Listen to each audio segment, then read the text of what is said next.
Normal ಅಲ್ಲ.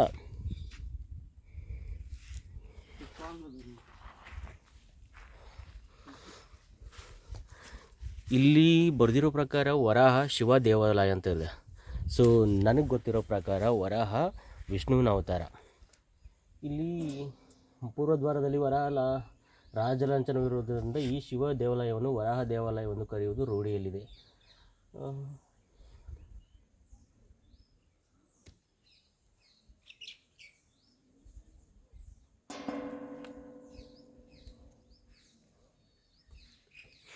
So ನನಗೆ ಗೊತ್ತಿರೋ ಪ್ರಕಾರ ವರಾಹ ವಿಷ್ಣುವಿನ ಅವತಾರ. ಇಲ್ಲಿ ಶಿವನ ವರಾಹ ಮತ್ತು ಶಿವನ ದೇವಾಲಯ ಅಂತ ಕರೀತಾರೆ. ನನಗೆ ಕ್ಲಾರಿಟಿ ಗೊತ್ತಿಲ್ಲ, ಯಾಕಂದರೆ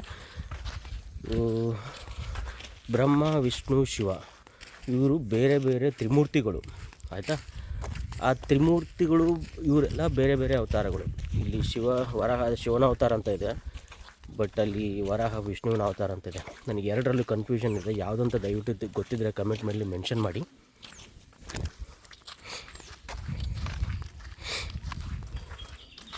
ಅಲ್ಲೊಂದು ಟೆಂಪಲ್ ಆ ಕಡೆ ಹೋಗ್ಬೇಕಾದ್ರೆ ಅಲ್ಲಿ ಮಾತಂಗ ಹಿಲ್ಲಿದೆ ನೋಡಿ, ಮಾತಂಗ ಬೆಟ್ಟ. ಅದು ಅಲ್ಲಿ ಕಾಣಿಸುತ್ತಲ್ಲ ಮಾತಂಗ ಬೆಟ್ಟ, ಅದರ ಕೆಳಗಡೆ ಒಂದು ದೇವಸ್ಥಾನ ಐತೆ ಕಡೆ. ಇಲ್ಲಿ